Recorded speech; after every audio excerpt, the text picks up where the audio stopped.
মাদক কারবারি বিজয়ী হলে আগামী দিনে জামালপুর শান্ত থাকবে না, একথা বলেন এমপি শাহ মোহাম্মদ ওয়ারেস আলী মামুন।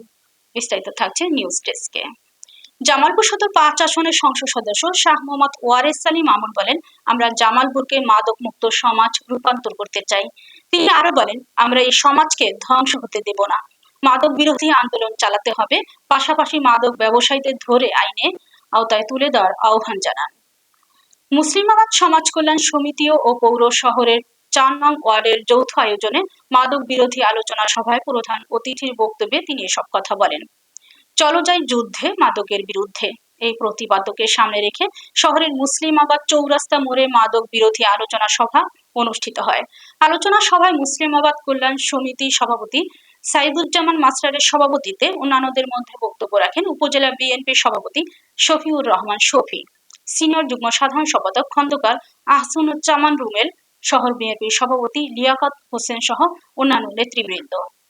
আমরা এই জামালপুরকে একটা শান্তির, সুন্দর, সমৃদ্ধ জামালপুর রূপান্তর করতে চাই। আমাদের সেই স্বপ্ন বাস্তবায়নের ক্ষেত্রে আমাদের সবচেয়ে বড় হাতিয়ার হলো আমাদের যুবক, তরুণ, ছাত্ররা। তাদের প্রথম শপথ দিতে হবে, আমরা মাদক সেবন করবো না। আমার পরিবারের মধ্যে কাউকে আমি মাদক সেবন করতে দেব। মাদক কারবারি যদি বিজয়ী হয়ে যায়, তাহলে এই জামালপুর আগামী দিনে শান্ত থাকবে না। তাহলে এই জামালপুরকে আমরা অশান্ত হতে দেব না, এই মুসলিমাবাদকে আমরা নষ্ট হতে দেব না।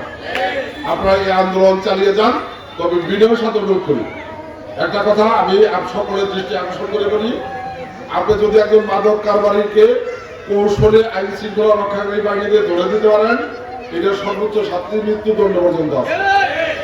আপনি দুইটা বাড়ি দিলেন, বাড়িটা ভেঙে দিলেন, কাইবে আমার মাদকের ব্যবসা করবো। কাজে আইন আমরা নিজেরা হাতে তুলে না নিয়ে আমরা আইন শৃঙ্খলা রক্ষাকারী বাহিনীর মাধ্যমে ব্যবস্থা গ্রহণ করি। আমার সঙ্গে একমত কি আপনারা?